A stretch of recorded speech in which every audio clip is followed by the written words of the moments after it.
நம்ம வீட்டு தோட்டத்தில் இன்றைக்கி கொஞ்சம் கீரையும் காய்கறியும் அறுவடை செய்யலான்னு இருக்கிறோம். வாங்க என்ன காய்கறி கீரைன்னு சொல்லி பார்க்கலாம். நம்ம வீட்டில் மெத்தையில் பார்த்திங்கன்னா இந்த புடலங்காய், பீர்க்கங்காய், வெண்டைக்காய், கீரை இதெல்லாம் க்ரோ பேக்கில் போட்டு வச்சுருந்தேன். கீரைலாம் பார்த்திங்கன்னா இந்த சாக்கு பையில் விதைச்சி வச்சுருந்தேன். மற்றது இந்த பீர்க்கங்காய், புடலங்காய்லாம் க்ரோ பேக்கில் போட்டிருந்தேன். வீட்டுக்கு முன்னாடி காம்பவுண்ட்லேயும் சின்ன சின்ன தொட்டியில் க்ரோ பேக்கு, இந்த பிளாஸ்டிக் ட்ரே இதெல்லாம் கீரை விதை போட்டிருந்தேன். எல்லாமே பார்த்திங்கன்னா சிறுகீரையாக இருக்குது. ஆனால் நான் வாங்கும்போது என்கிட்ட அரைக்கீரை, தண்டுக்கீரைன்னு தான் சொல்லி கொடுத்தாங்க விதை. எல்லாம் வளர்ந்ததுக்கப்புறம் பார்த்திங்கன்னா சிறுகீரையாக இருக்குது. இல்லை எனக்கு தான் இதோட வித்தியாசம் தெரியல, என்னென்னு தெரில. சில கீரைலாம் பார்த்திங்கன்னா தண்டுலாம் நல்லா பெருசாக நீளமாக ரோஸ் கலரில் இருக்குது. ஒருவேளை இது இன்னும் நல்லா வளர முத்த வைக்கணுமான்னு தெரியல. நான் சிறுகீரை பறிக்கும்போது இந்த கீரையும் சேர்த்து பறிச்சிட்டேன். இதெல்லாம் மெத்தையில் போட்டு வச்சுருந்தேன். எல்லாமே நல்லா தப்பன்னு சூப்பராக வளர்ந்துருந்தது. இதுக்கு உரம்லாம் நான் எதுவுமே கொடுக்கல, வெறும் தண்ணி மட்டும்தான் கொடுத்தேன். எல்லா கீரையும் பிடிங்கிட்டேன். மொத்தமாக பார்த்தா நல்லா ஒரு கத்தை மேலே இருக்கும். கிட்டத்தட்ட ஒரு 4-5 பேர் சாப்பிட்லான்னு வச்சுக்கலாம், அவ்வளோ கீரை இருந்தது.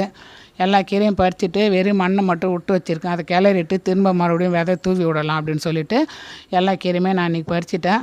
பறித்த கீரையெல்லாம் நல்லா அந்த வேரில் வெறும் மண்ணாக இருந்தது. அதனால் நல்லா தண்ணியில் டப்பில் போட்டு நல்லா அலசி அந்த மண்ணெல்லாம் கரைச்சிட்டு தண்ணிலாம் வடிகட்டிட்டு ஒரு பக்கமாக அதை வச்சுட்டு வெளியில் கொஞ்சம் காயெல்லாம் இருக்குது, அதை போய் பறிக்கலான்னு போனேன்.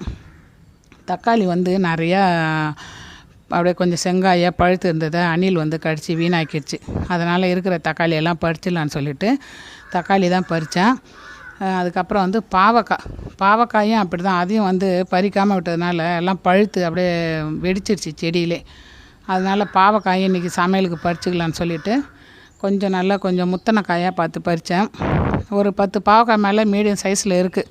அதெல்லாம் சரி இன்னும் கொஞ்சம் முத்தினதுக்கப்புறம் பறிச்சிக்கலான்னு சொல்லிவிட்டு இன்னைக்கு சமையலுக்கு ஆகிற மாரி ஒரு 4 பாவக்காய் பறிச்சிட்டேன். அதுலேயும் இன்னொரு குட்டி பாவக்காய் கொஞ்சம் பழுத்த மாதிரி இருக்குது செங்காயாக. அதையும் சரி அப்படியே விட்டால் பழுத்துனதுனால அதையும் பறிச்சிட்டேன். இன்றைக்கி நம்ம வீட்டில் சிறுகீரையும் அதுக்கப்புறம் பாவக்காய், தக்காளி தான் பறித்தேன்.